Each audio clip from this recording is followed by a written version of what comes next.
सभी का स्वागत है खबरें राजस्थान के हमारे इस बुलेटिन में। आपके साथ मैं अंजलि। करते हैं बुलेटिन की शुरुआत, जहां पर मुख्यमंत्री अशोक गहलोत 23 फरवरी को विधानसभा में बजट पेश करेंगे। वहीं आम बजट के साथ साथ इस बार कृषि बजट अलग से पेश किया जाएगा। बता दें कि विधानसभा की कार्य सलाहकार समिति की बैठक में बजट सत्र का कामकाज भी तय हुआ है। सदन में गुरुवार से 4 दिन तक राज्यपाल के अभिभाषण पर बहस होगी और 15 फरवरी को शाम के 5 बजे गहलोत बजट बहस का जवाब देंगे। इससे पहले ही विधानसभा में राज्यपाल के अभिभाषण के बाद मुख्यमंत्री अशोक गहलोत और पूर्व सीएम वसुंधरा राजे की सदन के वेल में भी मुलाकात हुई है। वहीं साथ ही साथ जहां पर राज्यपाल के सदन से जाने के बाद गहलोत वसुंधरा राजे के पास भी पहुंचे थे।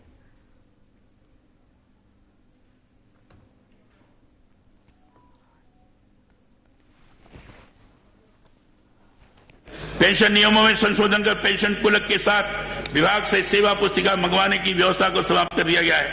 पेंशन भुगतान की केंद्रीकृत व्यवस्था के तहत पेंशनर्स के बिल ऑटोमेशन को ई कुबेर सॉफ्टवेयर के माध्यम से करने की व्यवस्था शुरू कर दी गई।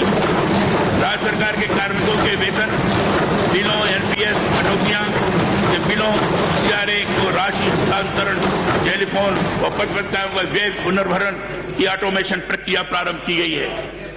इस सत्र में निम्नांकित विधायी कार्य के साथ साथ अन्य विधायी और वित्तीय कार्य संपादन हेतु आपके समक्ष विचारार्थ रखे जाएंगे। पहला, दंड प्रक्रिया संहिता राजस्थान संशोधन विधेयक 2022। दूसरा, व्यास विद्यापीठ विश्वविद्यालय जोधपुर विधेयक 2022।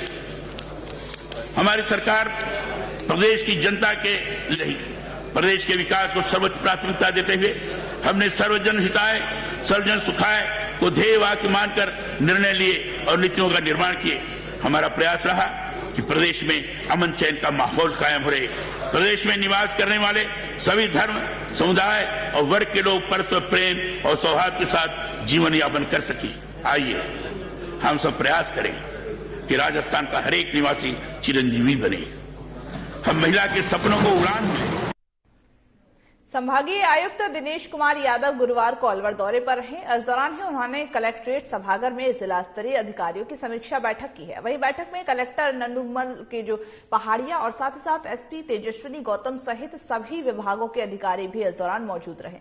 इस दौरान ही बैठक में संभागीय आयुक्त दिनेश यादव ने केंद्र सरकार और राज्य सरकार की फ्लैगशिप योजनाओं के संबंध में चर्चा की है। साथ ही अधिकारियों को इन योजनाओं का अधिक से अधिक लाभ दिए जाने के लिए निर्देशित किया है। वहीं जिले में बढ़ते हुए क्राइम को लेकर भी एसपी और जिला कलेक्ट्रेट को काफी जो कलेक्टर हैं उन्होंने काफी खरी खोटी भी सुनाई है।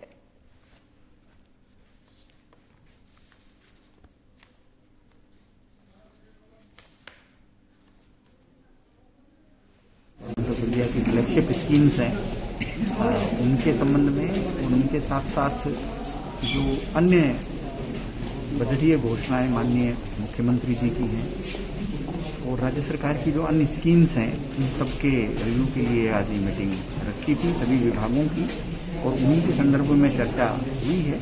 अधिकांश डिपार्टमेंट्स में जो इस साल की फ्लैगशिप स्कीम्स के काम थे या सरकार की अन्य बजटीय घोषणाएं थी उन सब का काम ठीक चल रहा है। एक जल जीवन मिशन के काम में जरूर थोड़ा सा हमारे अभी कमजोरी है। उसका कारण ये है कि टेंडर्स जो हैं वो टाइम से नहीं हो पाए, ठेकेदारों ने टेंडर्स नहीं लिए, उसके कारण से बार बार दोबारा करने पड़े। तो वो जरूर एक पिछड़ा हुआ काम है। बाकी सभी स्कीम्स में ठीक काम चल रहा है और उम्मीद है कि सब टाइम से पूरे हो जाएंगे। जिला कलेक्टर कमर चौधरी ने सामाजिक संगठनों के पदाधिकारियों के साथ बैठक की है, जहां पर उन्होंने कहा कि जिले के विकास की ओर गति देने के लिए और साथ ही साथ आमजन की सुविधाओं में आ रही समस्याओं के निराकरण के लिए सामाजिक सहयोग जरूरी है और क्षेत्रीय जनप्रतिनिधियों के सहयोग से समस्याओं का निराकरण करवाना भी, साथ ही साथ विकास के जो कार्य है उनको गति प्रदान करना। सार्वजनिक समस्या आज समापन हुआ है।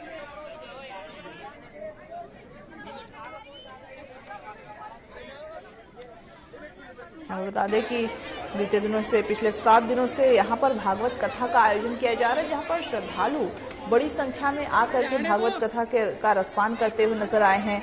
और साथ ही साथ बता दें कि भागवत कथा रघुनाथ महाराज के सानिध्य में समापन किया गया, जिसका आज समापन किया गया। पिछले 7 दिनों से यहाँ पर भागवत कथा चल रही थी, जिसमें भारी संख्या में जो श्रद्धालु हैं वो भी आ रहे थे। उसके साथ साथ जो सभी मोहल्ले वासी हैं वो सभी आकर के इस भागवत कथा का रसपान कर रहे थे और भगवान की भक्ति में डूब रहे थे। वहीं साथ ही साथ बता दें कि रघुनाथ महाराज की पूजा अर्चना के साथ भागवत कथा के उनके साथ ही शुरू हुई थी और अब भागवत कथा का समापन रघुनाथ महाराज जी ने ही किया है।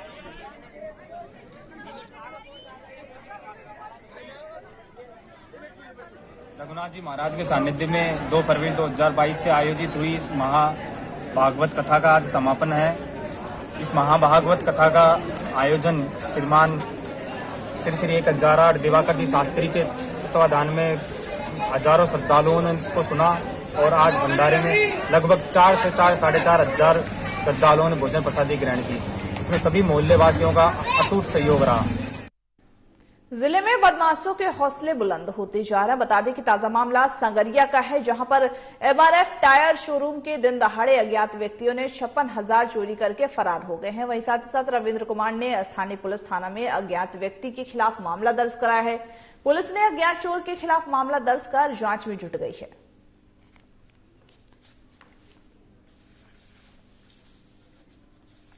जहां पर ये खबर भरतपुर से बताई जा रही है, जहां पर चोरों का आतंक लगातार जारी है। वहीं पुलिस प्रशासन भी इन पर शिकंजा कसने में नाकामयाब साबित हो रही है। जहां पर एक बार फिर से चोरी की घटना को अंजाम दिए जाए, जहां पर 4 बदमाशों ने एक व्यक्ति को गोली मार दी और साथ ही साथ जिसको RBM अस्पताल में भर्ती कराया गया है। बता दें कि 4 बजे भगवान सिंह के पास 2 बाइक पर 4 लोग आए और फिर उन्होंने ताबड़तोड़ गोलीबाजी शुरू कर दी, जिसमें एक व्यक्ति की गोली लग गई है, पैर में, उसके दोनों पैरों में गोली लगी है, जहां पर उसे इलाज के लिए भर्ती कराया गया है। वहीं साथ ही साथ भगवान सिंह से तालमेल उनके साथ कहा सुनी हुई है, जिसको लेकर के ये पूरा मामला बताया जा रहा है। वहां पर बदमाशों का ये हौसला बुलंद नजर आता है, बदमाश पर शिकंजा नहीं कस पा रही है और दरअसल 56,000 चोरी का ये पूरा मामला बताया जा रहा है। 56,000 इसमें चोरी करके चोर फरार हो रहे थे, जिस पर पुलिस ने शिकंजा कसा है और फिर अज्ञात जो व्यक्ति है उसके खिलाफ मामला भी दर्ज कर लिया है।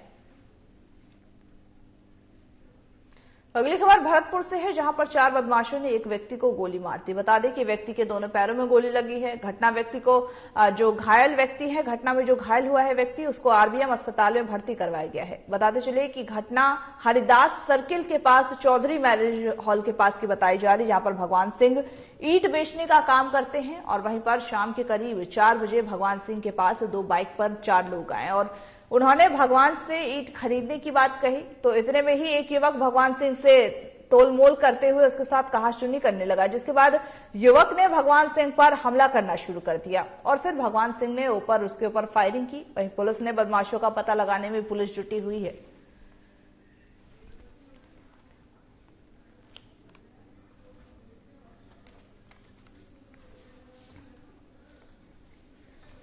जहां पर बदमाश जो हैं उनके हौसले बुलंद नजर आते हैं और बदमाश अपनी हरकतों से बाज नहीं आते। जहां पर बदमाश अपनी दबंगाई दिखाते हुए सामने आते हैं, लेकिन इसके बावजूद भी पुलिस कोई कार्रवाई करने का नाम नहीं ले रही है। और पुलिस कहीं ना कहीं अगर देखा जाए तो राजस्थान में अपराध और अपराधियों के दोनों के ही हौसले बुलंद है। आए दिन एक से एक घटनाएं सामने आती रहती हैं, लेकिन इसके बावजूद अगर सुरक्षा व्यवस्था की बात करें तो वो भी शून्य है और इसके साथ साथ जो पुलिस प्रशासन है वो भी कहीं ना कहीं अपराधियों पर शिकंजा कसने में नाकामयाब साबित हो रही, जिसकी वजह से अपराधियों के हौसले बुलंद होते हैं और वो इस तरह की घटनाओं को अंजाम देते हैं। जहां पर ये ताजा मामला जैसा कि आप सुन रहे हैं कि एक ईंट बेचने वाले इंसान पे जो 4 लोग थे बाइक पर सवार होकर के आए थे और उन्होंने मोल भाव करी, तो जिसके बाद फिर उन लोगों के बीच बहस शुरू हो गई। बहस इतना ज्यादा बढ़ गया कि उन लोगों ने फायरिंग शुरू की।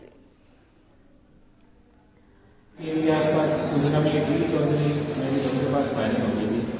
मौके पर पहुंचे, DST टीम मौके पर पहुंची तो पता चला कि भगवान सिंह गुजर ये अपने क्रेशर का काम करता है, क्रेशर बजरी का और ईंट का धंधा करता है। कुछ लोग आए थे और पूछा था कि आपके पास ईंट है? उन्होंने बताया हाँ, तो इसने काट लिया था। जब तक भगवान सिंह कौन है तो इसने बताया नाम मेरा भगवान सिंह है, तो इसके ऊपर 4 फायरिंग करके चले गई, इसको पैरों में गोली लगी। देख रहे अब कमांडर में अधिकारी गए हैं, हॉस्पिटल में अधिकारी आए, सब जगह नाकाबंदी भी कराई है, फिर भी इसकी पहचान की जाकर मुताबिक रिपोर्ट करवाई गई है। खबर राजस्थान के हमारे इस बुलेटिन में मुझे दीजिए इजाजत और तमाम बाकी खबरों के अपडेट्स के लिए देखते रहिए साधना प्लस न्यूज।